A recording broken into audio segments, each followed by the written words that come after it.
Bienvenidos a la jaula del noob. Prepárate, porque no podrás escapar.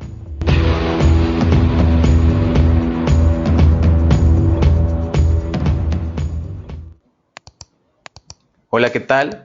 Bienvenidos a la jaula del noob, edición entrevistas.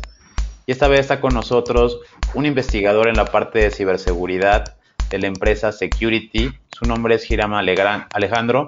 Yo ya le vengo siguiendo por ahí la pista en Twitter. Es una persona que pues está dispuesta a postear cosas sensibles. Yo es como lo veo. Algunos investigadores pues a veces no se quieren meter en esto de los leaks, el ransomware o material sensible, quizá porque pueden llegar a decir que también estás involucrado o cómo es que te metes. Yo le llamaría como cierto proceso de infiltración para poder tener inteligencia directa de este tipo de fuentes. Y para hacer la descripción formal, también por aquí está mi compañero de Bug y está Rama, que nos acompañan en la jaula el día de hoy. Hola, ¿qué tal? Soy de Bugsec y el día de hoy tenemos a Hiram Alejandro Camarillo, que es director de Infosec Security, y espero que les guste este nuevo episodio de esta nueva entrevista de la jaula del noob. ¿Qué tal a todos de este lado, Rama? Pues bueno, ahora sí que, pues vamos directo a la yugular, Hiram. A ver, cuéntanos cómo comenzó todo. Si quieres, partiendo de tu primer acercamiento con la tecnología y si quieres ya al último, pues ya tocando de cómo, por qué la ciberseguridad, por qué esta cuestión del threat hunting y toda esta parte. Sí, claro, pues primero que nada, muchas gracias por invitarme. Ahorita justamente están tocando un tema del que casi nadie pregunta y es un tema que creo que es importante aclarar más que nada, porque justamente ahorita mencionaba, ¿no? Que hay muchas personas que tal vez dicen que no se quieren meter bueno, toda la parte de los leaks o de los ransomware no se quieren meter porque te pueden acusar de que estás tal vez coludidos con ellos o que puedas llegar a tener cierta información sensible que en algunos casos puede ser de seguridad nacional.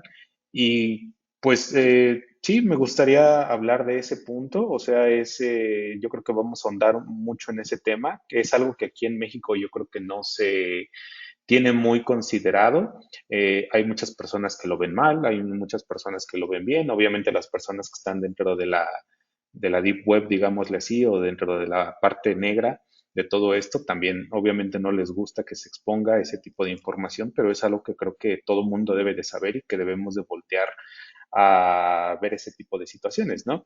Y respondiendo, bueno, gracias por la invitación, pero respondiendo a la pregunta de cuándo empecé, la realidad es de que yo conocí una computadora creo que hasta los 12 o 13 años, o sea, yo antes de eso, o sea, en mi vida había conocido una computadora hasta que llegué a la secundaria y fue cuando llegué y tenía enfrente una compu y yo dije, ¿qué es esto?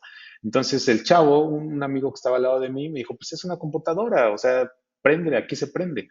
Y desde ahí fue cuando dije, wow, esto está padrísimo, ¿no? Y ahí empecé a usar las computadoras y pues conforme fue avanzando el tiempo, me fui metiendo y metiendo.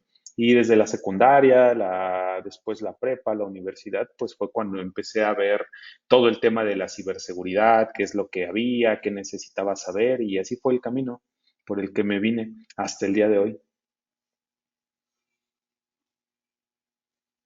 ¿Cómo fue el comienzo de tu pasión por el mundo de la seguridad informática? Pues yo creo que empecé a ver algunos videos o algunas películas en cuanto a la tecnología, entonces ahí fue cuando me di cuenta qué es lo que se podía hacer con las computadoras. No sé, recuerdo todavía cuando salió la película de Matrix, en el que yo dije, wow, o sea, en ese entonces yo no tenía ni idea de qué tipo de cosas existían. De hecho, yo cuando llegué a la prepa, que bueno, pues fue una vocacional, yo todavía tenía la idea de que quería trabajar en la parte de soporte técnico porque pues pensaba que solamente existía soporte técnico y desarrollo. En ese tiempo a mí no me interesaba el desarrollo, yo quería hacer soporte técnico y quería estar toda mi vida en la parte de soporte, pero pues conforme fue avanzando el tiempo fui conociendo otras carreras, ¿no? Ya cuando terminé la prepa, entré a la universidad, yo creo que algo muy importante es también a la gente a la que te acercas, porque desafortunadamente en las escuelas pues no te dicen, yo creo que al día de hoy tal vez ya te mencionan un poco de la seguridad informática, ¿no? Y más que nada por todo el tema que se maneja en las noticias o en los medios o en Facebook o todas las situaciones de que hackearon a tal persona, pues ya es mucho más fácil que una persona conozca acerca de la ciberseguridad.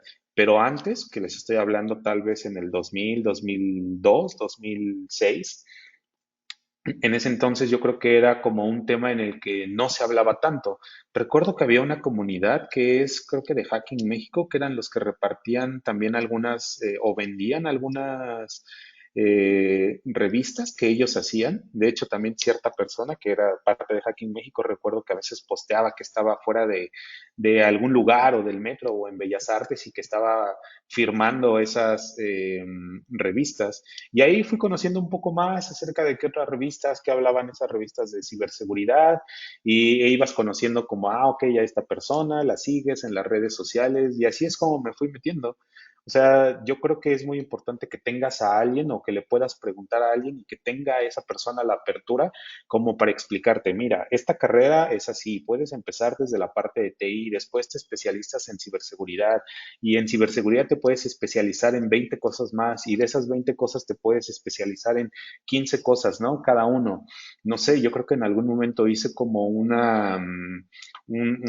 desglose de cuántas carreras o cuántas áreas existen dentro del área de ciberseguridad y yo creo que al menos si quisiéramos juntar a una persona por cada área, estaríamos juntando al menos unas 60 o 70 personas. Entonces ya no estamos hablando solamente en la parte de TI, sino estamos hablando a 60 especialistas distintos dentro de la parte de ciberseguridad. Pero pues es algo que nadie nos enseña. También yo creo que al día de hoy en muchos lugares se habla acerca de seguridad, pero se habla de seguridad de una manera general. Es decir, te encuentras algún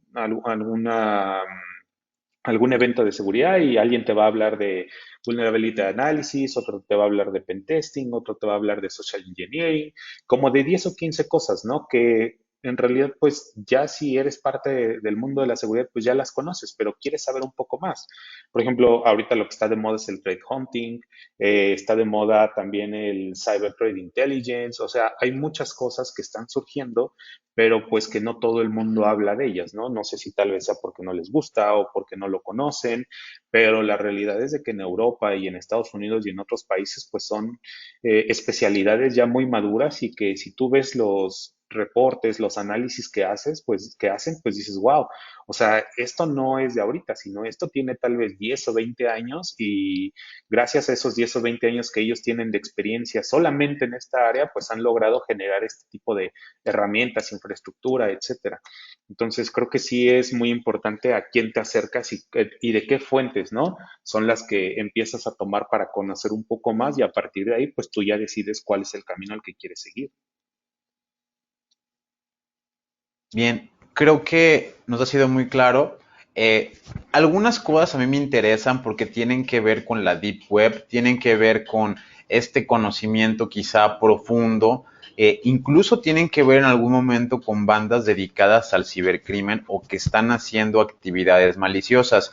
Tú cuando estás haciendo las investigaciones, pues también tienes que irte con guantes en algunas situaciones, ya que pues no se puede tornar a veces un aspecto personal o un aspecto tampoco de espionaje. Como tú lo mencionas, el OSINT tiene ciertas áreas, la inteligencia de amenazas, cosas que puedes llegar a hacer, pero hasta dónde ya no estarías dispuesto a hacer. A esto me refiero, ¿qué has visto o en dónde hay vectores que pueden llegar a tocar con cosas sensibles? Nosotros hemos tenido experiencias, vamos a llamarle exitosas, pero también mínimas. Hoy en día existen cientos de pandillas en Internet y grupos más organizados que tienen incluso nexos con cuestiones físicas. ¿Cómo lidiar un poquito creo que tengo un poquito la idea de que nos puedes llegar a responder, pero no siempre es igual. Claro que algunas veces se llega a sentir un poco de temor, algunas otras veces quizá puede ser un poco estrés, ansiedad, el hecho de, pues me estoy enfrentando a algo más grande o estoy investigando algo que puede llegar a ser como un periodista de alto riesgo. Entonces, ¿cómo te consideras con respecto a esto que te estoy mencionando? Pues sí, yo creo que en involucrarte en investigaciones en cuanto a grupos criminales o cibergrupos criminales, creo que sí tiene un riesgo y no, también lo había comparado en cuanto a los periodistas que tal vez supongamos que investigan el narcotráfico, ¿no? Al final de cuentas ellos se dedican a recabar información, a hacer sus propios análisis y una vez que hacen esos análisis, algunos pues lanzan sus notas, otros lanzan sus libros y a partir de ahí el mundo o la sociedad puede conocer cómo se está llevando a cabo cierto tipo de situaciones, ¿no? Cómo se transporta droga, qué es lo que se hace, quiénes son los involucrados, los grupos criminales, etcétera. Y es algo muy similar en esta parte de la ciberdelincuencia. Sí te tienes que cuidar mucho. Al final, yo creo que uno de los principales riesgos, y ahorita que mencionabas también la parte del Open Source Intelligence, creo que la mayoría de los libros lo primero que te enseñan es cómo cuidarte. Al final de cuentas, estás detrás de una computadora y así como los criminales, pues simplemente van y extraen una base de datos o atacan una página o hacen un defacement en alguna página del gobierno, pues ellos toman ciertas medidas, ¿no? Obviamente no todos vamos a poder tomar todas las medidas necesarias. Siempre va a haber un momento en el que se nos va a olvidar algo, tal vez la VPN se nos va a caer y después ya estamos revelando nuestra IP real, etcétera, o a lo mejor y no nosotros, sino tal vez a alguien ya le sacaron la información y en algún momento llegan a ligar nuestra información con otra información que hayan encontrado en internet o en alguna de las bases de datos que se roban todos los días. Entonces eso al final de cuentas te deja expuesto. Pero creo que el cuidarte va desde el cuidarte tanto en las redes sociales, tú como en tus redes sociales personales, porque tú no sabes si en algún momento o el día de mañana alguien va a empezar a identificarte, va a empezar a buscar y va a empezar a recolectar más información de ti, ¿no? Yo, por ejemplo, desde hace muchos años dejé de postear cosas personales en las redes sociales. Sí, era muy adicto a esas cosas, ¿no? Postear, darle share y todo y hacer los check-ins antes cuando existía el Foursquare y todo eso, pero en algún momento dije, bueno, no sé por qué tengo que compartir toda mi información en Internet. Y en ese momento, pues yo no pensaba en empezar a investigar algún grupo criminal o estar detrás de una persona o incluso tener una empresa de seguridad. Pero al final lo agradezco de que en algún momento yo haya parado de compartir toda esa información. Y aún así, o sea, recientemente hace como 6 meses, un año, creo que uno de los que están ahí en uno de los foros también empezó a postear información mía en ese foro y de ahí la empezó a distribuir a muchísimas personas y de un foro pasó a otro foro y pasó a Twitter, pasó a Facebook, pasó a muchos lados, ¿no? Pero dije, bueno, imagínate si en algún momento yo hubiera seguido, hubiera continuado, pues colocando toda esa información personal en Internet, pues tal vez en algún momento hayan podido encontrar pues muchísimas más otras o muchísimas otras cosas, ¿no? También tenemos que considerar que hay información que no podemos controlar, es decir, hay información como tu nombre, como tal vez tu RFC, como tal vez tus direcciones fiscales, no sé, mucha información que no va a estar de tu lado el protegerla, pero aún así tienes que tú considerar qué información es la que está expuesta a Internet. Una de las cosas que yo hago es, por ejemplo, hago mucho sync sobre mí. No sé si alguien tal vez no conozca el término de Open Source Intelligence, pero es más que nada buscar información y recolectar toda esa información y hacer inteligencia sobre toda esa información que has recolectado sobre una persona o sobre una compañía. Y aquí como tip, yo creo que si ustedes quieren comenzar en esa parte de los SINT y quieren empezar a practicar, háganos SINT sobre ustedes mismos. ¿Por qué? Porque todas las cosas que tú vayas a estar probando, las herramientas, todas las herramientas tanto en línea o las herramientas que puedas instalar en tu equipo, te van a arrojar mucha información, pero nadie más que tú conoce si esa información es real o no. Entonces, eso te da un mayor panorama forma de si esa herramienta funciona, qué tanta información te puede extraer. Y ya como segundo paso, aparte de que estás aprendiendo, pues puedes también aprender qué tanta información hay de ti y quién puede obtener toda esa información y cómo la puede obtener. Y si en algún momento también tienes la oportunidad, pues, de deshacerte de esa información o de borrarla, que pues obviamente sabemos que el Internet nunca olvida, pero si lo puedes hacer, pues también es un punto importante en el que, ok, aquí está esta información, tal vez voy a pedir que la den de baja, o tal vez ya vi que hay 5 o 6 correos electrónicos que todavía tengo acceso y que tal vez están en Internet, sus contraseñas, bueno, pues voy, les habilito el segundo factor de autenticación. O sea, aprendes de todo lo que está en Internet. Una vez que lo recolectas, ¿cómo puedes proteger todo eso, no? Por ejemplo, en esa información que les comentaba, pues en algún momento sacaron muchas cuentas, ¿no? De que yo tenía una cuenta en Nike, tenía una cuenta en Duolingo, tenía una cuenta aquí, aquí, acá. Y al final de cuentas dices, bueno, unas sí son mías, otras no son mías. Las que son mías, pues obviamente voy a hacer todo ese proceso como para activar los segundos factores de autenticación, porque si en algún momento alguien intenta ingresar a esas cuentas, pues a lo mejor voy a recibir las notificaciones, voy a recibir alertas, o sea, estar alerta todo el tiempo, ¿no? De todo lo que suceda contigo. Una vez que ya tú tienes ese entendimiento de ti o lo que hay de ti en Internet, yo creo que ya es mucho más fácil y tienes mucha más confianza el empezar a involucrarte en este tipo de situaciones.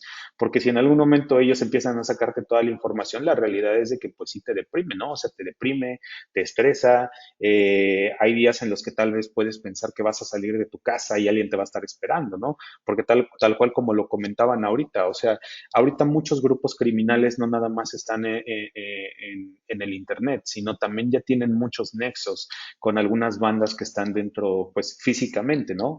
Ahorita se ha dado, he visto mucho con algunos grupos que se están empezando a involucrar con grupos del narcotráfico, entonces eso sí ya te da una alerta de que, oye, si vas a exponer este tipo de grupos, pues tienes que estar de acuerdo o tienes que tener en mente que no solamente te estás metiendo con ellos, ¿no? Sino te estás metiendo tal vez con un grupo de narcotráfico que pues sabemos que aquí en México alguien te puede encontrar y te puede identificar muy fácilmente y pues te puede dar de baja.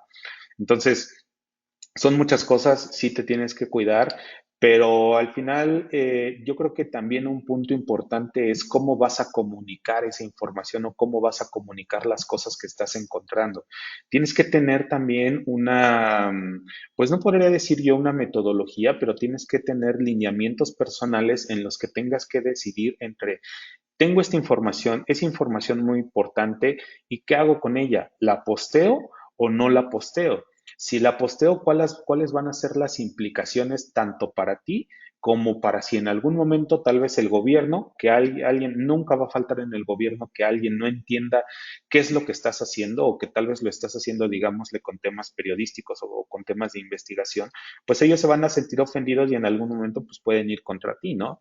Entonces, ese tipo de evaluaciones son las que tú tienes que hacer cuando estás involucrándote en este tipo de recolección de información, postearlo, también saber cómo comunicarlo, porque algo que he aprendido en estos últimos años es de que cuando tú hablas con un reportero, la mayoría de los reporteros, muchos toman tal cual lo que tú tienes o lo que tú acabas de decir tal vez en la entrevista o en las entrevistas que luego te hacen por teléfono, y hay muchos otros que lo único que hacen es tomar lo que ellos entendieron y una vez que toman lo que ellos entendieron, pues colocan otras palabras, ¿no? Palabras que tú nunca dijiste. Y eso a ti te puede generar también un problema muy grande, porque si no tienes tú una forma de demostrar que tú no le dijiste eso al reportero, pues eso también te genera así como de, oye, pues, o sea, yo jamás lo dije, yo jamás lo dije así, ahora tengo que lidiar con este problema y aparte de que pierdes el tiempo, pues ahora tienes que ver qué es lo que tienes que hacer, tienes que tener un abogado, tienes que consultar con abogados, etcétera.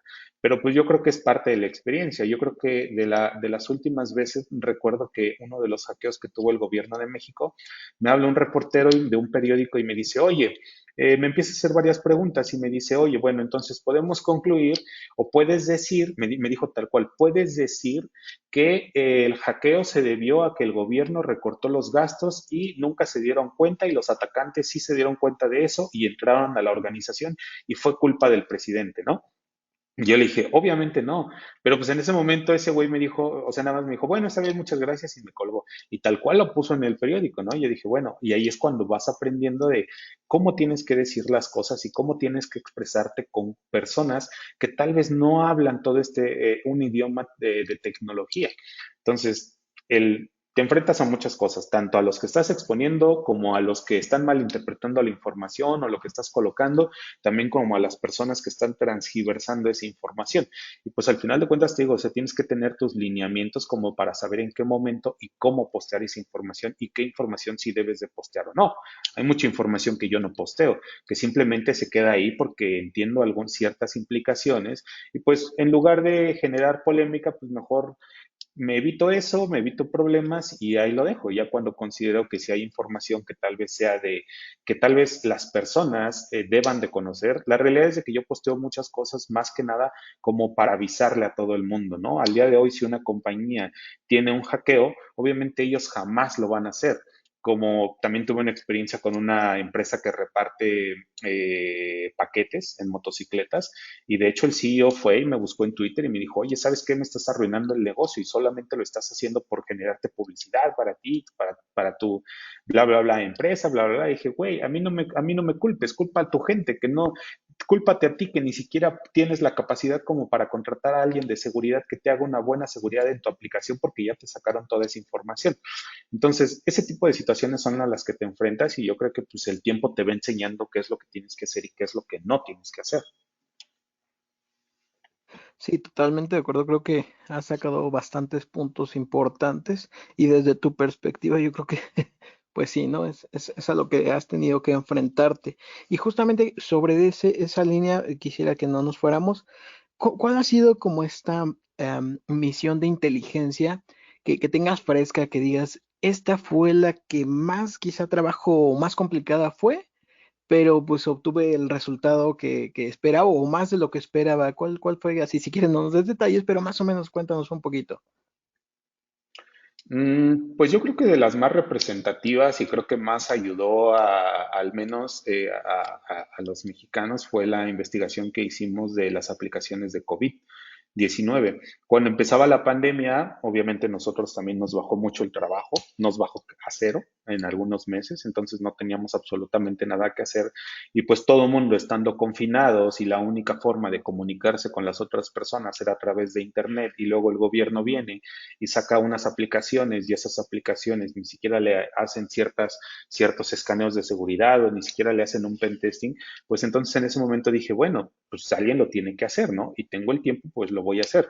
Entonces ahí empezamos a indagar en ciertas aplicaciones, creo que alcanzamos a testear nada más 8, de esas 8 creo que 5 sí tenían unas vulnerabilidades que estaban exponiendo cientos de registros y al momento de ver esos registros, pues dices, oye, son registros pues de datos personales, son registros de datos de salud, incluso todas las aplicaciones recolectaban tu ubicación. Cuando yo realizaba una búsqueda de esas de coordenadas, pues era tal cual la casa de las personas donde estaban llenando, porque al final de cuentas estábamos hablando de que todos estábamos confinados.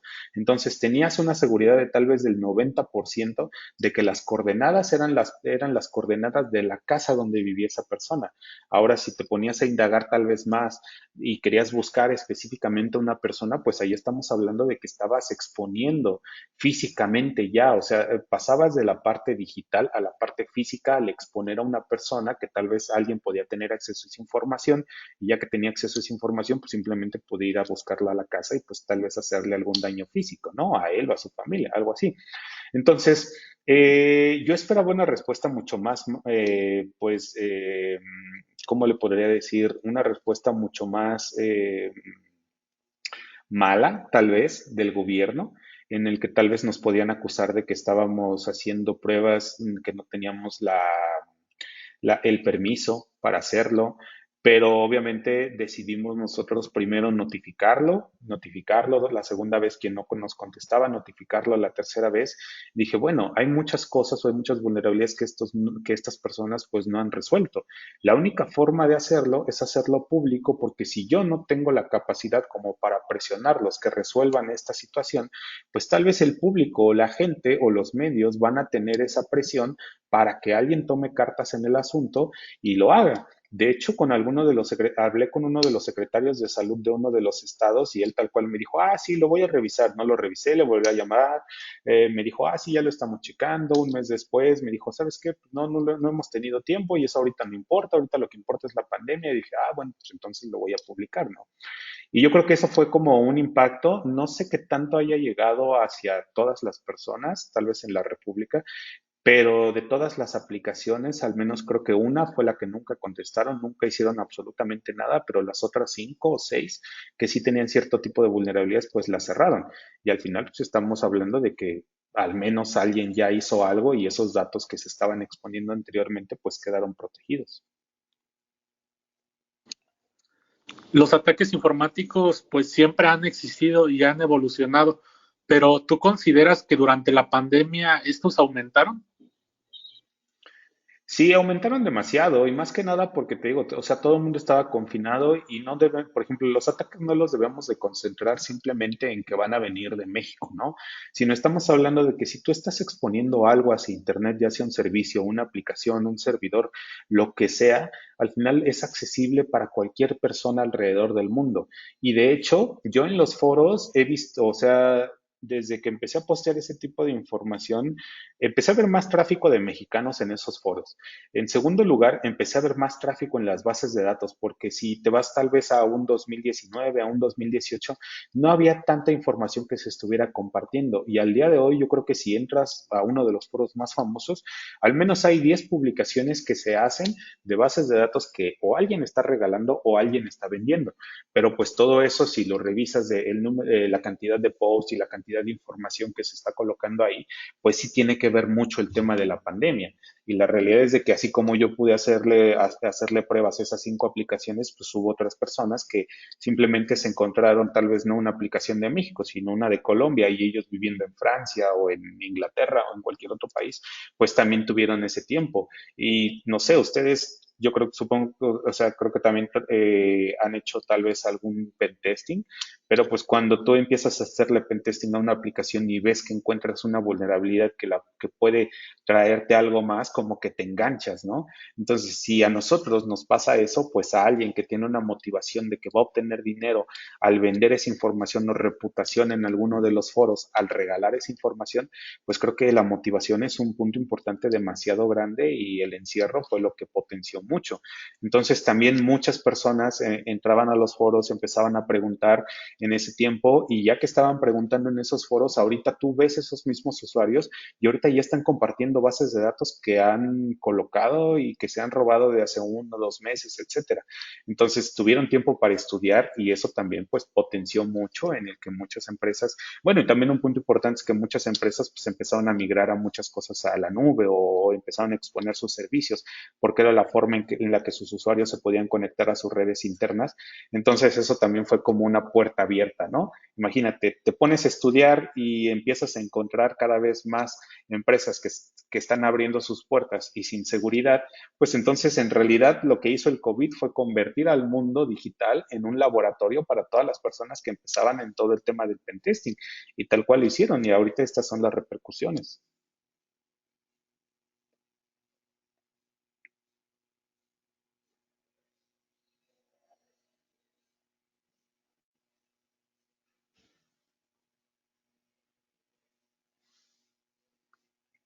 Hola, ¿me escuchan? Sí, sí, sí, te escuchamos. Ah, perdón, pensé que se me había ido el internet. No te preocupes. Sí, tenemos así como la charla y pues vamos con preguntas seguidas. Y tienes mucha razón, ¿no? O sea, también quizá las empresas no estaban preparadas, ¿no? Para esta nueva normalidad y trabajo remoto y quienes sí lo estaban o pensaban que sí lo estaban, pues de repente no sabían ni qué servicios o cuánto tenían abierto, ¿no? Que fue como uno de los mayores problemas. Y hacer ahora sí que toda esa revisión en tiempo real mientras se trabaja, mientras se optimizan algunos sistemas para poder soportar eso, se abren ventanas, se abren brechas y fue un caos total. La verdad es que esta pandemia. Comentabas que el trabajo bajó bastante en esta pandemia, ¿no? Eh, Al momento, ¿se ha recuperado estos trabajos que tenías?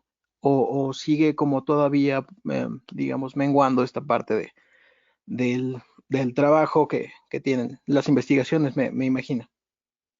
Sí, pues si hablamos desde el punto de vista de que las empresas están buscando servicios de ciberseguridad, sí. Si hablamos desde el punto de vista de cerrar contratos, bueno, pues ese es un problema que tenemos, ¿no? Pero la realidad es de que sí hay muchas empresas, a veces nos llegan tal vez por amigos o incluso también en Twitter hay muchas personas que dicen, oye, necesito una empresa de ciberseguridad que me ayude con ciertos temas. En LinkedIn también te encuentras eso. Entonces, sí les abrió mucho el panorama a los dueños de las compañías o a las compañías o a las mesas directivas en el que necesitan tener un poco más de seguridad, ¿no? Justamente, por ejemplo, hay una empresa familiar que acaba de ser atacada por un grupo de ransomware, los de Revit, y desapareció. O sea, Revit desapareció a los 2 días de que habían atacado a esta compañía y pues ellos ni esperanzas de que pudieran recuperar su información incluso pagando. Entonces, eso también los ataques que han sufrido otras compañías les abren los ojos a sus empresas, tal vez hermanas o primas, porque yo me enteré de esto porque el dueño de una empresa me habla y me dice, oye, soy dueño de tal empresa, a mi primo que tiene esta empresa lo acaban de atacar, no quiero que me pase lo mismo y estoy pidiendo cotizaciones, ¿no? De servicios para que me expliquen qué es lo que puede hacer. Yo no entiendo de ciberseguridad, pero por favor ayúdame a entenderlo, manda una propuesta y dime. Entonces, sí hay muchas empresas que al día de hoy ya se están empezando a preocupar por eso, pero yo creo que más que nada, o al menos en México, les abrió los ojos los ataques que se están generando constantemente. Y bueno, los ataques de ransomware le están abriendo los ojos a todas las personas en el mundo. Entonces, digamos, esa es una ventaja si lo vemos del punto de vista del negocio, en el que entre más público se haga este tipo de ataques, las afectaciones que tienen las compañías, pues eso también les da una idea a otras personas o a otras empresas de que, oye, no quiero que me pase eso. ¿Qué es lo que tengo que hacer? ¿A quién tengo que contratar? Y empiezan a hacer cierto tipo de evaluaciones. Hace poco alguien estaba comentando en una reunión y le explicaba a una persona con la que estábamos haciendo una propuesta que le dice, imagínate, hace mucho tiempo tú tenías que preocuparte por un auditor que hace 20, 30 años no tenías esa preocupación, porque tenías tal vez a tus contadores o a tus fiscalistas y ellos hacían todo el trabajo y en algún momento te diste cuenta que te estaban defraudando y que no estaban pagando los impuestos que realmente deberían de pagar y ahorita tienes una deuda de 1 millón de pesos contra el SAT. Ah, bueno, en ese momento te diste cuenta que necesitabas a un auditor para que viniera y revisara todos los problemas que se estaban generando internamente dentro de tu compañía porque ahora te dieron a entender que pues tampoco puedes confiar al 100% en todos tus empleados. Y cuando dijo eso, yo dije, tiene toda la razón y es justo lo que está pasando al día de hoy. O sea, ahorita las empresas vas y le dices, oye, contratas auditorías financieras y casi todo el mundo te va a decir que sí, porque saben las implicaciones. Y ahorita es un DVD una compañía tener al menos una auditoría, tanto contable como fiscal. Y los dueños ya lo saben y no ponen peros para tener tal vez esa auditoría, ¿no? Ahorita estamos avanzando hacia allá. Estamos tratando o las personas se están dando cuenta que puede ser un tema igual que una auditoría fiscal. Entonces, en el momento que supongo que no va a ir mucho más lejos de tal vez unos 2 o 3 años, en el que las personas digan, oye, necesito una auditoría de ciberseguridad porque mi gente de TI tal vez no es experta, mi gente de ciberseguridad necesito saber que estén haciendo bien las cosas, ya va a ser una actividad mucho más común y va a ser mucho más fácil pues empezar a vender proyectos y que empiecen a nacer pues otras compañías en México, ¿no? O compañías, por ejemplo, después de la pandemia también vi a muchas compañías internacionales venir a México a poner sus oficinas porque yo supongo que ellos se dieron cuenta muchísimo antes que otras personas que esto iba a explotar y necesitaban estar en todos los países posibles o en los que pudieran, al menos en Latinoamérica.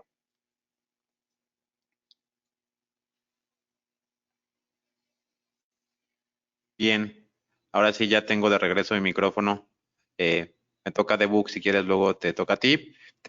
Yo me quedé con la situación de preguntar un poquito lo que tenía que ver con el doxing que te hicieron, pero no en un aspecto negativo. Más bien, lo que a mí me gustaría saber es, ¿qué opinas tú de que pues estos mm, personajes que están en internet vean mal la actividad de que tú estás como tal haciendo tu trabajo de investigación? Es decir, ellos están haciendo como surveillance de sus foros. ¿Por qué? Porque como lo has mencionado, muchas de estas cosas que se comparten ahí, pues no se deberían de compartir.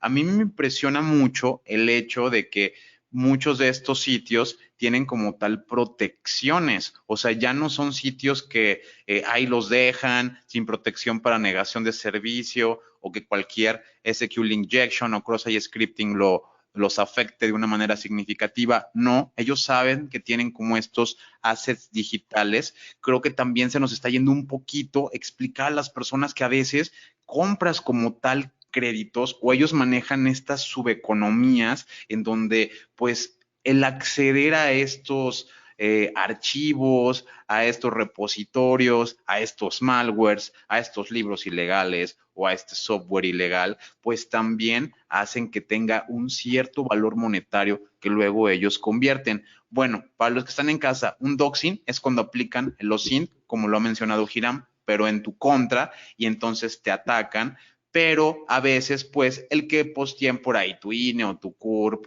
o alguna dirección o teléfono que no sea muy actual porque tú estás al pendiente de esto, no te hace tan vulnerable. Pero ¿qué pasa si nosotros le hacemos doxing a estos cibercriminales o a estas personas que están haciendo actividades de carding o actividades ilegales en Internet? O sea, ¿qué les pasaría? ¿Qué piensas tú o por qué están al pendiente de quién entra a sus comunidades? Creo que rápidamente quieren como banearlos o quitar el acceso, pero a su vez pues ya salieron también de la Deep Web, si no se hubieran quedado ahí muy recluidos y en una orillita, pero ellos se están exponiendo porque ellos mismos salen a la luz, pero no quieren que los vean y se molestan por esto y doxean, pero pues en realidad ellos podrían ser los doxeados y más afectados. ¿Qué opinas al respecto? Sí, exacto. Bueno, en cuanto a la molestia que se generan o que le genera este tipo de personas que se expongan sus actividades, hay dos tipos de perspectivas que he visto que se tienen ahí en los foros. Uno son los que lo ven bien, es decir, que dicen, oye, están exponiendo este tipo de información o están exponiendo las actividades que yo estoy haciendo y eso a mí me atrae reputación. No solamente reputación dentro del foro, sino me atrae reputación externa.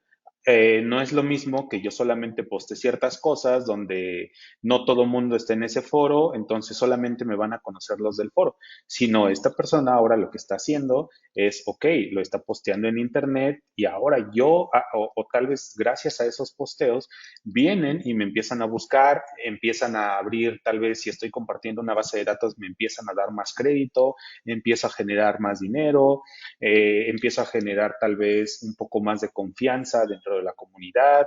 Si, tal vez si me postean mucho en internet o tal vez en algunas noticias, por ejemplo, como Blipping Computer, entonces ellos lo ven bien, ¿no? Y ellos lo ven más que nada como un tema de, como si nosotros fuéramos sus PR, ¿no? Pero también hay otras personas que no les gusta, o sea, que lo odian y que incluso pues, se dan a la tarea de investigar quién está, cuál es el usuario que tú estás utilizando para acceder a esa información y para publicarlo y para colocarlo en Internet, en Twitter, en Facebook, en todo eso.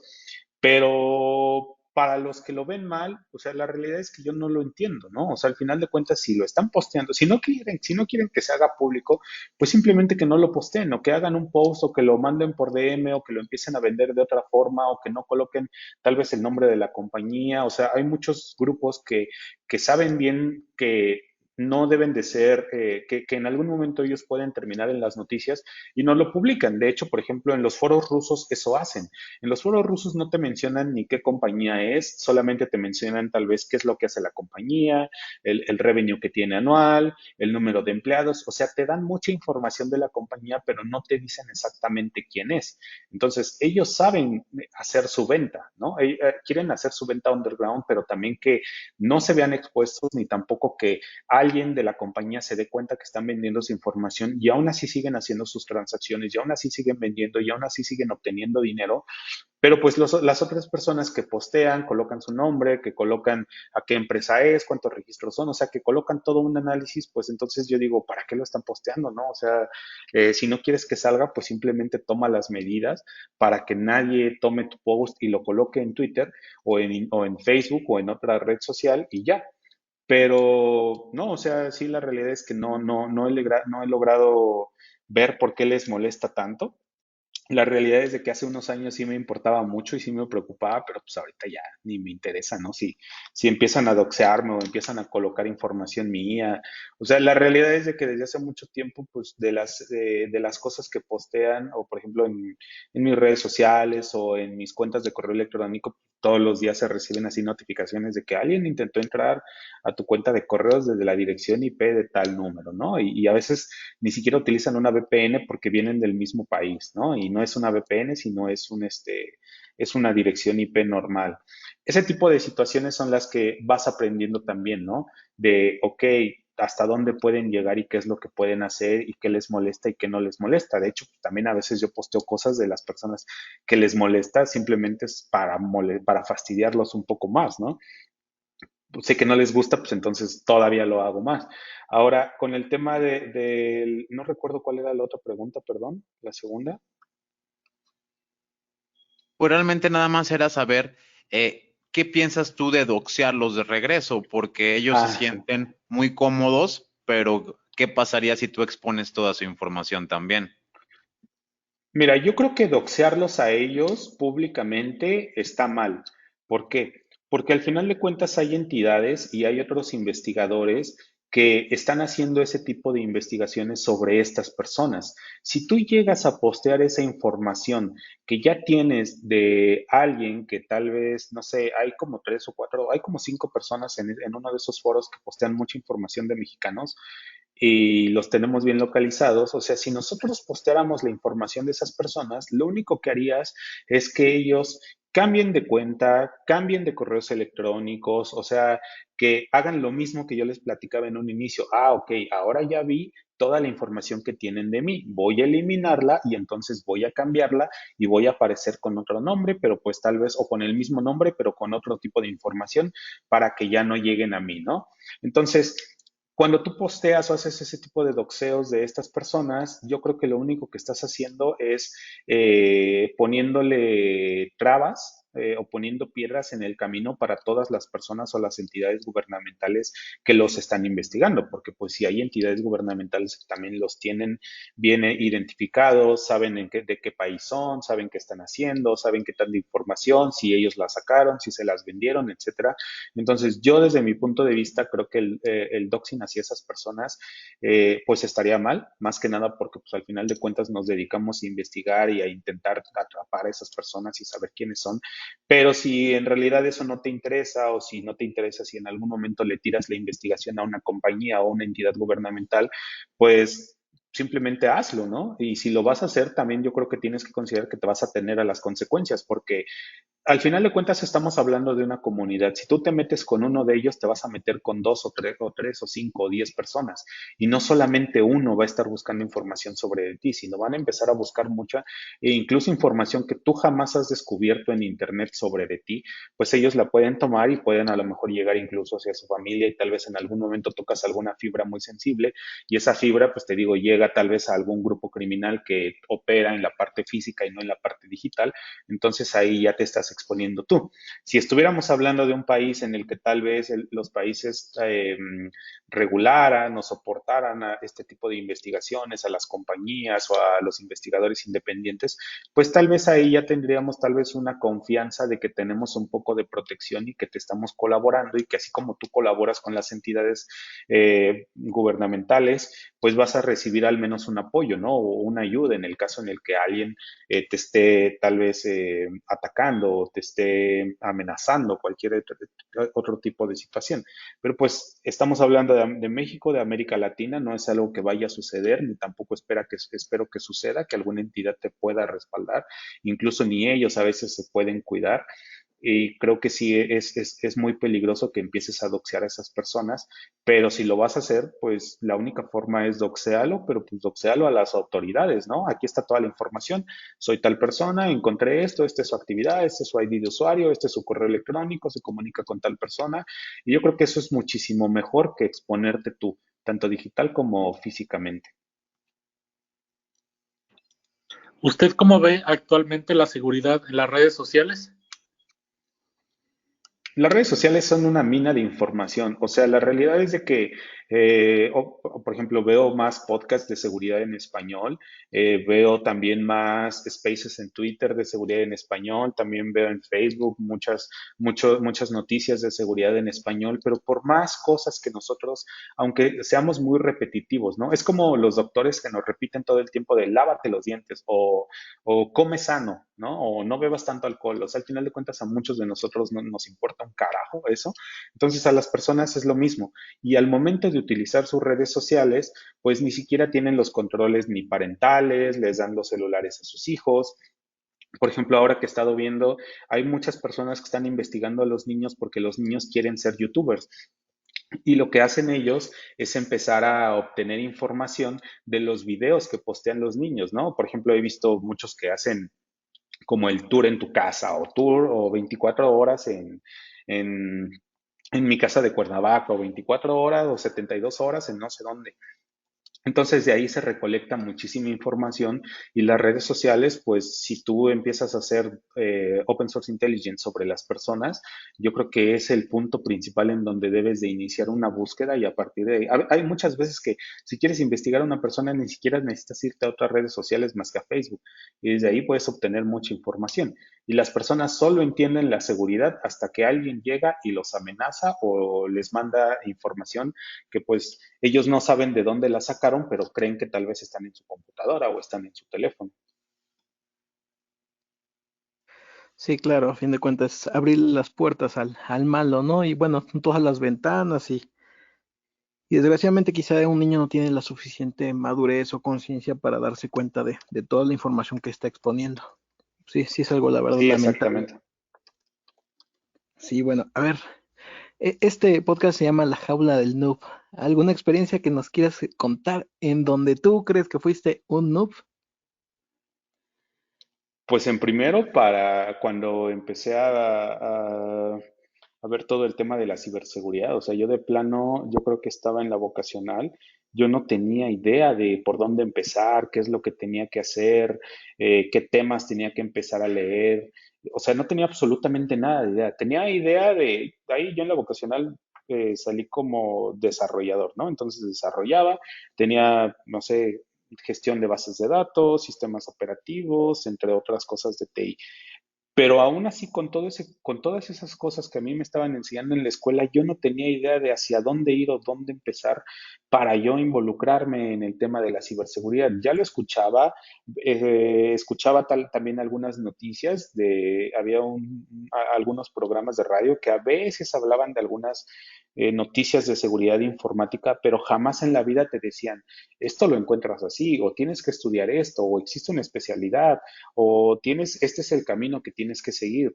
Entonces yo creo que fue lo más tortuoso para mí, lo más difícil. Empezaba desde cero, no sabía si lo que yo sabía era suficiente para entrar a la parte de ciberseguridad, pero lo que a mí me ayudó fue mucho acercarme a las comunidades. En ese tiempo pues me empecé a acercar a las comunidades open source, ahí empiezas a conocer a más personas, empiezas a platicar con ellos, tal vez no todos eran expertos en ciberseguridad, pero alguien ya había tocado algún tema de ciberseguridad y ahí es como entre más vayas hablando con las personas y con las comunidades, pues más te vas empapando de qué es lo que tienes que hacer y cuáles son los temas que existen o las áreas y las especialidades y así es como vas a ir escalando. Entonces yo creo que para mí la parte del NUB fue lo más difícil, ¿no? De cómo acercarme al área de ciberseguridad. A veces sí intento responder todo lo que me preguntan, por Twitter o por Facebook, pero a veces sí tengo trabajo y a veces las personas creen que los dejo en visto, pero la realidad es que pues, el tiempo es el que me falta, ¿no? pero no quisiera así que una persona tal vez llegara y dijera, quiero ser experto en ciberseguridad y no sé, y tal vez porque nunca encontró a alguien que le enseñara ese camino, pues a lo mejor nos estamos perdiendo de una persona que tal vez había sido muy, muy buena, ¿no? En el campo y tal vez es un mexicano que tal vez pudiera ser reconocido internacionalmente. Pero esa fue mi parte como de no de pasar de TI a la parte de ciberseguridad. Bien, mi pregunta va relacionada con las empresas. Estas pues sufren los breaches o las fugas de información. No es como que, bueno, también a nosotros nos afectan porque somos los usuarios de las mismas. Entonces el hecho de que te digan que ya van tu información bancaria o que ya se robaron todo el INE o que ya se robaron toda la base de datos de los pasaportes de la Secretaría de Relaciones Exteriores, no solamente está pasando en México, también en Bolivia, en Perú, en Chile, van a estos repositorios de los datos confidenciales de nosotros como civiles, ciudadanos o humanos que nos identifican perfectamente ya como tal en una ubicación. No solamente pueden servir para esto, para historial crediticios, etcétera. Pero bien, ¿qué les dirías a esas empresas que sufren los breaches? Porque pues hoy en día no se les dice mucho, nomás salen, ponen en Twitter un comunicado, es a lo que estamos muy acostumbrados a ver, comunicado de que me atacaron, comunicado de que ya todos sus datos andan por ahí bailando en la deep web y hay gente que los está ofreciendo por Bitcoin o los está ofreciendo por créditos, pero creo que lejos de eso, ¿qué deberían de hacer o cuál es el enfoque que deberíamos de tenerlo? Seguir con esto de los comunicados, ¿crees que sea un buen enfoque para contrarrestar la filtración de la información? Yo creo que los comunicados son muy buenos, pero los comunicados a tiempo. Es decir, bueno, un ejemplo que yo pongo mucho es, no sé si ustedes recuerden, en el que en algún momento pues no se cayó, pero hubo un accidente con un avión de Aeroméxico en Durango. Creo que llegó a cierta altura, el avión empezó a tener problemas, una vez que tenía problemas, cayó el avión y apenas aterrizó y creo que todas las personas sobrevivieron. Eso se le podría llamar respuesta a incidentes, lo que hizo Aeroméxico. Lo que hizo fue inmediatamente, ya sea a los 30 minutos o 40 minutos, emitió un comunicado, sabemos lo que sucedió, qué es lo que está sucediendo, tenemos conocimiento del incidente, ahora en unas horas vamos a notificarles qué es lo que pasó, ¿no? Ellos hacen su investigación internamente, una vez que hacen su investigación internamente, también se ponen en contacto con las personas afectadas, les ofrecen ayuda, les ofrecen vuelos, les dicen, ok, vas a ir a ver a tu familiar está aquí en este hospital, vas a llegar, nosotros te vamos a llevar, te vamos a dar un hotel gratis, te vamos a dar los vuelos si quieres llevarte a tu familiar a otro hospital. O sea, ellos tuvieron una respuesta tanto públicamente emitiendo un comunicado correcto y no nada más ese, sino creo que cada 2 horas empezaron a emitir comunicados actualizando la situación o según lo que ellos estaban analizando o lo que ellos habían revisado. Y aparte también atendieron a las personas que estaban involucradas en el accidente y atendieron a sus familiares. Es algo que yo creo que al día de hoy tenemos que aprender de esa situación, las compañías que sufren brechas de seguridad, en el que no solamente se debe de quedar en un comunicado. Y si tú revisas los textos, todos dicen, tomamos en cuenta la seguridad muy seriamente dentro de la compañía y estamos investigando, y jamás vuelven a mencionar un tema acerca del hackeo. En cambio, si en ese momento ellos hacen una investigación, hacen una notificación de que identificaron una brecha de seguridad, de que están haciendo una investigación sobre eso que sucedió, empiezan a identificar cuándo fue, qué tantos registros fueron los que le sacaron, quién se los sacó o de dónde o de qué sistema, cuántas personas se vieron involucradas, comunicarse con esas personas, oye, ¿sabes qué? Tú fuiste uno de los involucrados. Como primer paso, cambia tu contraseña. Como segundo paso, vamos a estar monitoreando toda la información en Internet de hasta dónde llega o hasta dónde pueden empezar a vender esta base de datos y mantener actualizadas a todas esas personas. Y aparte también pues empezar a implementar ciertas medidas de seguridad para evitar que vuelva a suceder, porque así como encontró alguien una brecha de seguridad, pues tal vez esa nunca la vayan a parchar, y como nunca la parchan, pues alguien va a seguir ordeñando y ordeñando toda esa información. Entonces, son diferentes puntos y diferentes aspectos los que tienen que atender desde el momento en el que ellos saben de la vulnerabilidad. Una vez que ellos ya tienen el control, ya mitigaron todos los riesgos o al menos ya, digamos, todo está bajo control, bueno, pues entonces ya me dedico tal vez a darle atención a mis clientes que se vieron afectados y darles al menos a lo mejor algunos updates. Descubrimos esto, lamentamos este error, de todo, o sea, al final de cuentas, yo creo que la tecnología está hecha por seres, bueno, la tecnología está hecha por seres humanos, no lo creo. Todo mundo cometemos errores, son cientos de líneas de código lo que se tiran, infraestructura que se genera, presupuestos, se involucran muchas cosas cuando tú quieres implementar seguridad y tecnología en una compañía. Entonces, voltea a ver todo eso, todo lo que has hecho, todo lo que hiciste mal, repáralo, haz una mejora, mantén notificadas a las personas. Si en algún momento tú identificas que alguien está haciendo mal uso de esa información, o contrata a una compañía para el monitoreo de esa información, y si esa compañía te notifica que se está haciendo mal uso de la base de datos que te robaron, pues obviamente también notifícale a los usuarios e intenta pues tal vez dar de baja ciertos sitios, intenta eliminar cierta información, intenta notificarle a esos usuarios qué es lo que está pasando.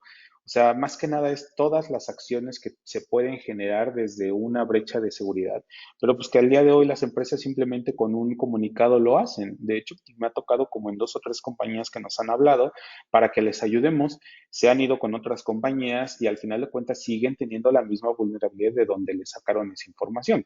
Entonces, eso quiere decir que o no aprendieron o como a ellos no les afectó directamente, pues simplemente invierten o hacen como que invierten un poco de dinero y como ya pasó todo ese tema o el periodicazo, pues ya continúan y que las ganancias sigan entrando, ¿no? Entonces, creo que ese es de los principales problemas y puntos que deben de tener en cuenta. ¿Qué libros o sitios en internet les sirvieron mucho para aprender ciberseguridad y hacking ético? La realidad es que Twitter, muchísimo Twitter.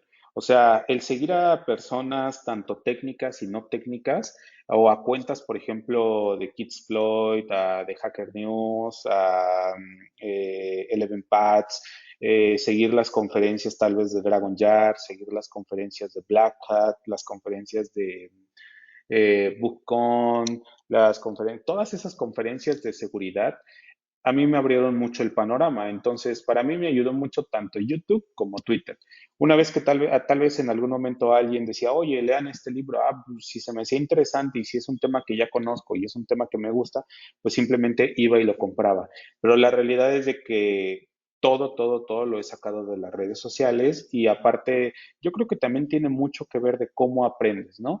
Si aprendes de los libros, pues a lo mejor y sí pide algunas recomendaciones de ciertos libros y ponte a leerlo, pero si eres un poco más visual, en el que necesitas ver un video, pero a veces también vas a leer alguna noticia, pues también ve y apréndelo. De las noticias yo creo que aprendí mucho. ¿Por qué? Porque al ver cómo una compañía, tal vez no en México, pero no sé, en Estados Unidos y en Europa, muchas veces ellos lanzan sus statements e incluso las investigaciones las hacen públicas.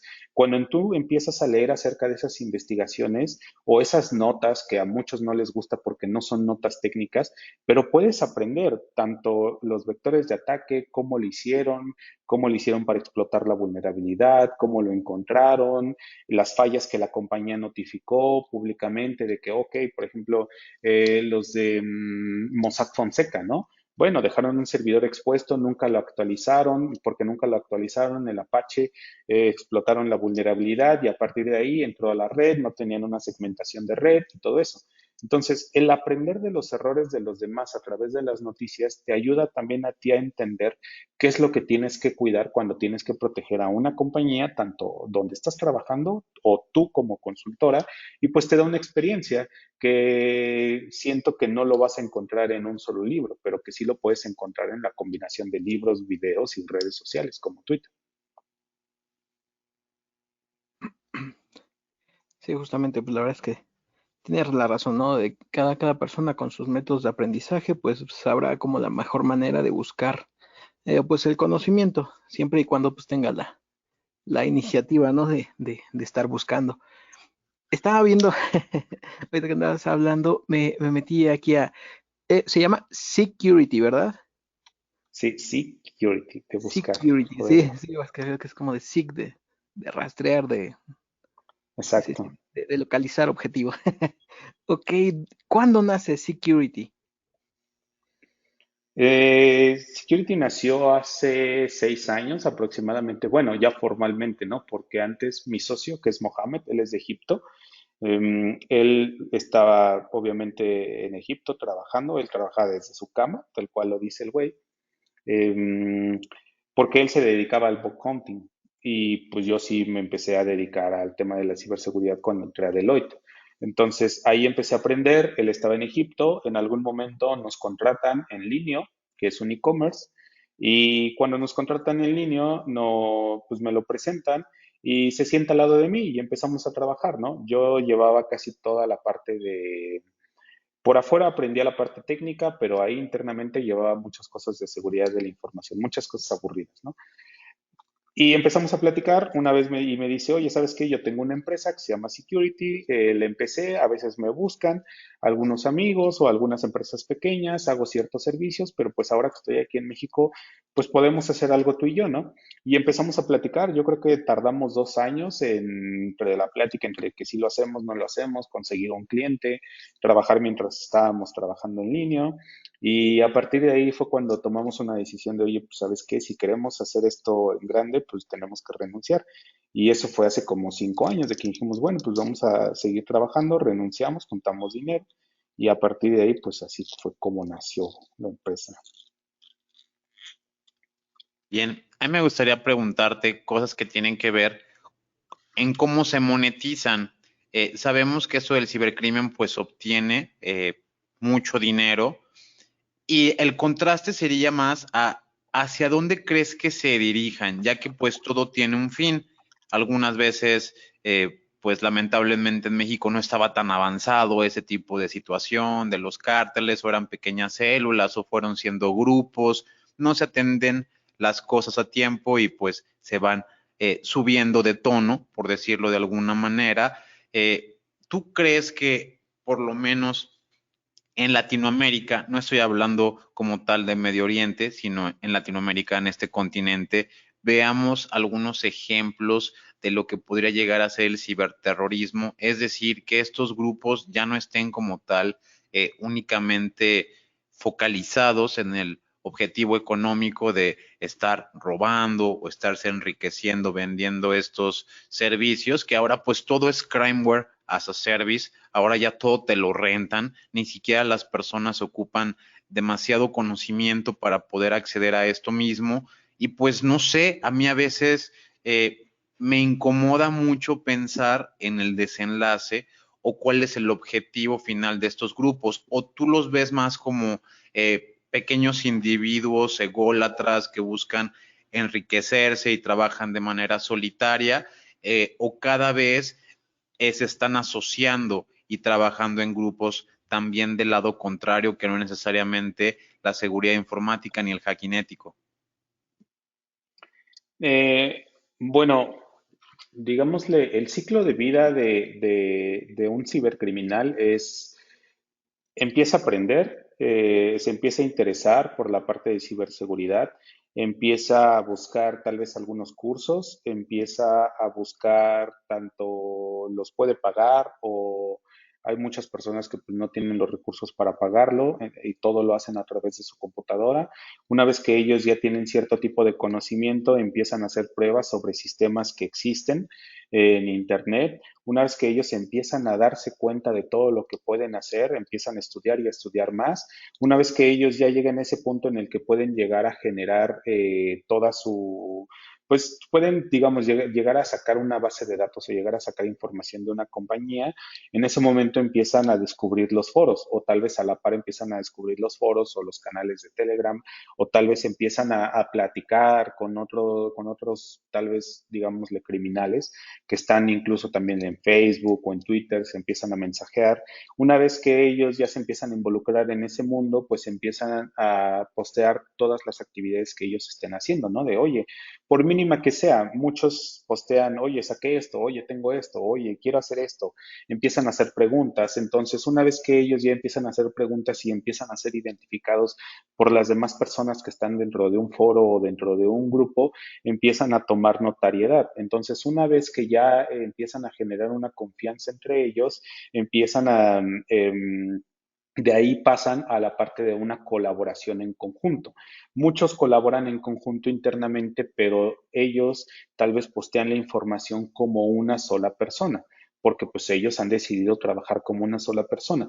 Una vez que ya ellos se hacen notar mucho en este tipo de, en estos círculos, ya empiezan a ser reclutados o empiezan a adherirse a otros grupos. Una vez que se adhieren a esos grupos, pues ya empiezan a trabajar en conjunto, se empiezan a dividir actividades o empiezan a compartirse cierto tipo de información y de ahí pues una vez que trabajas tú con un grupo, pues empiezas de un puntito, pues puedes empezar a explotar muchísimas otras cosas.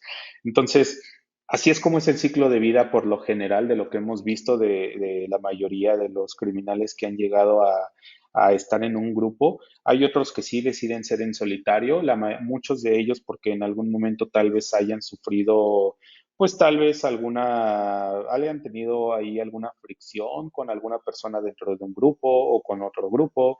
Entonces, tal vez a muchos también, por ejemplo, nadie se salva en el que haya sido defraudado. Entonces, tal vez alguien los defraudó, alguien les jugó mal y a partir de ahí ellos tomaron la decisión de seguir solos, pero pues muchas veces no son tan solos, ¿no? Sino empiezan a tal vez a trabajar con una o dos personas, ciertas personas toman sus límites, hay otras personas también que hemos visto que han dejado estas actividades porque al grupo al que pertenecían o los amigos con los que se comunicaban han sido detenidos en sus países, no han vuelto a aparecer y ven que en algún momento los empiezan a investigar, entonces deciden dejarlo todo y deciden irse por la parte solitaria para no exponerse. Y así es más o menos lo que nosotros tenemos de todos ellos. He visto que muchas personas preguntan sobre cuál es el mejor antivirus y hay personas que dicen que con el Windows Defender es suficiente, pero ¿usted considera que sí es importante tener un antivirus aparte del Windows Defender? Y si es así, ¿cuál sería? Mira, a mí me gustan mucho los antivirus que tienen muchas funcionalidades.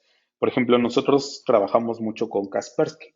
No lo vendemos, pero sí trabajamos con Kaspersky, porque, por ejemplo, su solución más básica, que es una gestión en la nube, te permite hacer análisis de vulnerabilidades a todo el software que está instalado en tu computadora, te permite detectar ataques de red, te hace las notificaciones inmediatamente, tanto vía correo electrónico como en la consola, te da la parte de antivirus, te da la parte de anti-exploit, te da la parte de análisis de, ¿cómo se llama? Análisis de los archivos del sistema operativo cuando detecta un cambio. Se me fue el término, pero hace la validación de integridad de los archivos de sistema. ¿Qué otra cosa hace? Hace gestión de parches también. Entonces, ahorita ya muchos antivirus están yendo hacia esa parte. Pero pues de los primeros que estaban haciendo todo eso era Kaspersky. Alguien que también lo he visto que lo está haciendo es ESET. Silence también es muy bueno, pero no tiene todas las funcionalidades como las puede llegar a tener Kaspersky o ESET. Symantec siento que es un antivirus muy pesado, que todo te lo cobran. Si tú quieres comprar algo, quieres agregarle un módulo, tienes que pagar más y más y más. Y Kaspersky pues, simplemente es una sola solución y les digo, es una solución que es en la nube, que lo puedes comprar incluso desde internet, te venden desde una sola licencia para tu computadora nada más, pero si tienes más de 10 equipos, lo vendes en la nube y ya. Entonces, yo creo que las marcas sí importan mucho. También hay que considerar, por ejemplo, qué marcas le compran las bases a qué otras marcas. Por ejemplo, ESET, pues es conocido de que él le compra las bases de datos a Kaspersky, a Symantec de las investigaciones que ellos hacen. Ellos también generan sus propias firmas y su propia inteligencia, pero muchas de las firmas para detección que ellos obtienen es de otras compañías muchísimo más grandes que ellos. Entonces, yo creo que ahí tendrías que ver de, ok, se lo lo voy a comprar a quien le está comprando el conocimiento o voy directamente con la compañía que lo está generando y que sé que en algún momento va a implementar una nueva funcionalidad y que ese antivirus pues me va a servir por mucho, ¿no? En cuanto a los costos, la realidad es de que pues, todos van desde los 500 pesos hasta los 1000 pesos. Entonces, al día de hoy es como una estandarización de los costos. No hay mucho que pelear en esa parte. Pero si ustedes me preguntan cuál recomendaría, pues podría ser Silence con algunas funcionalidades que le faltan. Podría ser tal vez Kaspersky. Pues ese casi no, Avira muchísimo menos. La parte de Windows, ellos sí tienen un antivirus, pero no recuerdo cómo se llama, que también tiene ciertas funcionalidades como las que les platiqué de Kaspersky, pero no recuerdo cómo se llama. Es Endpoint Security, Microsoft Endpoint Security, algo así. Ah, y por ejemplo, muchos al día de hoy, como Microsoft, como ESET, como Kaspersky, ya están agregando el módulo de EDR, ¿qué es? EDR, Detect and Response. No me acuerdo cuál es Endpoint la Detect E. and Response, ¿no? Endpoint, ándale, Endpoint Detect and Response. Entonces, eso también te da un panorama muchísimo, muy grande, porque cuando tú entras a la consola te dice, se detectó se hizo esta detección, ¿no? Quieres analizarla y te muestra así como un mapa, como te lo muestra Virus Total o como te lo muestran ciertas herramientas, con la visualización en dónde se conectó, hacia qué dirección IP, si en algún momento ellos ya habían tenido una detección, y ese módulo también ya lo están integrando por el mismo costo de la licencia. Entonces, una herramienta con todos esos módulos está genial, y si la sabes administrar y lo sabes entender y tu equipo conoce, porque por ejemplo en muchas compañías simplemente instalan el antivirus y ahí lo dejan y creen que por ser inteligencia artificial te va a defender. Obviamente no te va a defender, pero si tienes a una persona que conozca de, ok, este es un exploit, ¿se logró explotar o no? ¿Lo detuvo sí o no? ¿De dónde venía? Ok, venía en un correo electrónico y el antivirus lo detectó antes de que el usuario lo abriera, o el usuario abrió un PDF y a partir de ahí se emitió la notificación y no lo pudo bloquear. Entonces, ¿qué es lo que voy a hacer? Ah, bueno, pues voy al equipo, lo detengo.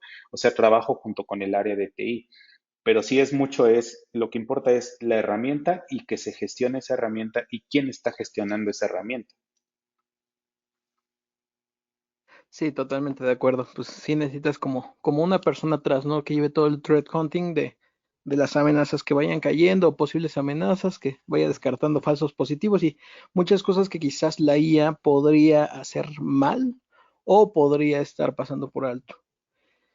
Y bueno, Sí. ya como mi última pregunta, ¿qué características, cualidades o habilidades tú tomarías en cuenta para contratar a alguien en tu empresa? Mm, Primero que nada, me fijo mucho en el autodesarrollo. Aunque yo quisiera, a veces no tengo mucho tiempo como para estarle enseñando a las personas y sé que eso está mal. En una Big Four, por ejemplo, simplemente te dan un proyecto y hazle como quieras, pero sácalo y tienes tanto tiempo, sepas o no. Si lo hizo bien, no les interesa, lo único que quieren es enviar el reporte y recibir el dinero. Pero cuando te topas con una persona que se quiere autodesarrollar, que va, aprende, lee, escucha podcasts como el de ustedes, lee noticias, sigue en Twitter a personas que publican muchas cosas de seguridad, se involucra en foros, a lo mejor llegan a generar algunos eventos. O sea, ese tipo de motivación que una persona tiene por aprender a mí me llama mucho la atención. Ya después viene la parte de qué tan responsable es esa persona, si es una persona muy técnica o si es una persona que le interesa, cuáles son las áreas que le interesa, si se desarrolla y bueno, muchas otras cosas es cuál es el background que tiene, ¿no? Por ejemplo, para nuestros pentesters casi siempre les pedimos que estén en al menos 3 muros de la fama de cualquier empresa alrededor del mundo. Entonces, oye, a ver, dame tus credenciales, no me mándame un currículum donde me puedas decir las ligas de los muros de la fama en donde has estado y explícame qué es lo que encontraste, ¿no? Y ya sí, dependiendo del tipo de perfil que estemos buscando, pero en general es eso, es si se desarrolla y si le gusta lo que hace y si no, por ejemplo, algo que cuesta mucho trabajo es que las personas son muy buenas, pero no tienen un orden. Entonces también tienes que evaluar esa parte de, ok, tengo que estar atrás de él. Es muy bueno, acepto el riesgo porque es muy bueno o simplemente lo dejo pasar y busco a alguien que tenga ese skill. Y bueno, también que aprenda, que sepa inglés, ¿no? Porque, bueno, al menos he leído, porque no sé ustedes, pero yo, por ejemplo, casi todas las cosas de las que aprendo más son artículos o investigaciones en inglés, porque pues aquí, o sea, casi no se genera mucho contenido avanzado en español. Es muy triste eso. Quisiera que las cosas, quisiera yo también empezar a aportar a esa parte, pero la realidad es de que casi todo el conocimiento, incluso pues también lo ven ustedes en los foros, todo está en inglés. Entonces, mientras sepas, pues yo creo que ya estás del otro lado y no nada más vas a aprender lo que te van a enseñar tus compañeros, sino todo lo que te encuentres en internet, está en español o está en inglés. Bien, pues creo que ha sido un tema fuerte el que hemos tratado hoy. Yo aún tengo una pregunta final que tiene que ver con la convicción personal. ¿Por qué decidiste como tal dedicarte a la ciberseguridad o hacking ético? ¿Por qué ser un white hat o una persona que se dedica a investigar la ciberseguridad, siendo que pues tiene ciertos riesgos o vectores muy similares a ser un cibercriminal? Ellos pues disfrutan de una vida ostentosa, ganan dinero, tienen bitcoins robados, quizá muchos de ellos puedan llegar a burlarse de alguno de nosotros y mencionar algo como, pues yo tengo una cartera que ustedes ni con 50 o 100 pentestings se la van a ganar, pero ¿por qué? O sea, ¿por qué decidiste tú estar en el lado correcto? Sí, tienes toda la razón, se burlan mucho de eso, ¿verdad? Pero la realidad es de que prefiero vivir una vida tranquila. O sea, no sé, no me imagino yo escondiéndome de la policía, del FBI, ahorita que pues que ya pueden detectar hasta, aunque vivas en Tangamandapio o cualquier otro lugar muy remoto, ¿no? En Bora Bora, o sea, te buscan en todos lados del mundo. Entonces, prefiero estar tranquilo, prefiero ir, no sé, agarrar mi moto y pasear por la ciudad y no estar preocupado de que si me van a detener, si no. O sea, yo creo que es más que nada por satisfacción personal. O sea, entre todo está bien, estoy ayudando a las personas, tal vez digitalmente, no físicamente, pero pues tengo una vida, digámosle así, tranquila, sin preocupaciones de que alguien me vaya a detener. Y ya, eso más que nada. El dinero, pues a lo mejor y en algún día, ¿no? Llegará tal como ellos lo tienen a sus 20, 19 años. Si no llega, pues ni modo. De todos modos, al menos no me moriré en la cárcel, que creo que eso es algo muy importante. Bueno, pues ha sido un verdadero placer, Irán, tenerte en esta nueva entrevista. Muchísimas gracias por tu tiempo y por tus respuestas. No, a ustedes, muchísimas gracias por la invitación y pues un gusto platicar con todos ustedes y estuvo muy padre, me gustó mucho. Espero te la hayas pasado muy bien y la verdad es que sí. Y aquí te esperaremos de nuevo y cuando gustes venir, aquí está tu casa. Muchas gracias. Pues bien, Hiram, en verdad ha sido un gusto para nosotros tenerte aquí en tu programa La Jaula del Noob. No se olviden darle like, suscribirse, compartir. Esto fue La Jaula del Noob.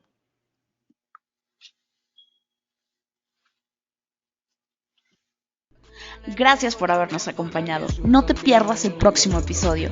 Recuerda darle like, suscribirte y compartir. Esto fue La Jaula del Noob. Sale mucho fake, que solo es un lamer y quiere joder, y no va a poder, no sabe con quién, se vino a meter.